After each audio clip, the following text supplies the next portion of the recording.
НД Стојанова и прашува што е најважно при слабење за да не се изгуби мускулната маса. Стојанова, прва работа што сакам да ти ја потенцирам дека доколку го одложуваш твојот процес на слабење, со намера дека сакам прво да најдам начин како да не ја губам мускулната маса, грешиш.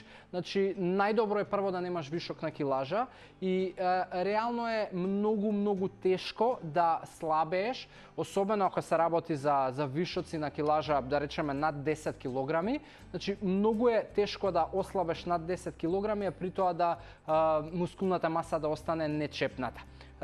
Сега, затоа ти викам, прво веднаш стави се на тоа да цел да си поставиш да ослабеш. Втора работа, која што би ти ја потенцирал за моментот негубење на мускулна маса, е да внимаваш како ќе го одбереш начинот на слабење. Многу од вас се трудат да одберат начини на диети со гладување, при тоа со кратење на многу калории, кој што се создава огромен калориски дефицит и ве прави среќни на вага. Но тоа што те прави среќна на вага не значи дека ќе те направи среќна во изглед и во тоа како ти се чувствуваш. Најчесто луѓето од тие диети бегаат и чекаат да завршат се со намера да почнат нормално да живеат и да се хранат.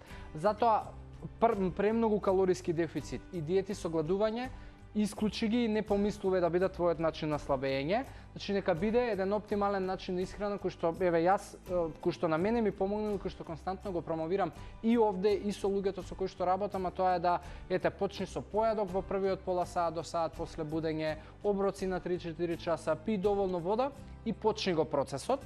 Она што дополнително ќе ти помогне да не ја губиш мускулната маса е протеинскиот фактор, односно да внесуваш доволно протеини. Како тоа да го извагаш, има една многу лесна формула. Обично, општо прифатена некоја формула за девојки е дека килажата треба да ја помножиш со 1,2 и таа е некоја дневна грамажа на протеин која што тебе ти е потребна. И без да вагаш, запезувајќи да имаш поредовни оброци во текот на денот, голема е веројатноста дека ќе го постигнеш оптималниот протеински внес. И трета работа исто која што е важна за негубењето на мускулна маса е да можеби после месец-два откако ќе влезеш во шема и ќе ти стане одреден начин на живот, новиот начин на исхрана, да почнеш да воведуваш тежински тренинзи, односно да вметнуваш тренинзи во кои што се вклучени тежини. Не мора тоа да биде класично дигање на тегови, али било какви вежби кои што ќе вклучуваат твојата тежина. На YouTube имаш многу избор како тоа да изгледа и доколку ти треба помош, слободно обрати ми се назад. Така да тие се мои неколку идеи и совети кои што би ти ги дал за да внимаваш да не отиде мускулната маса предалеку, односно да не ја намалиш премногу во процесот на слабење.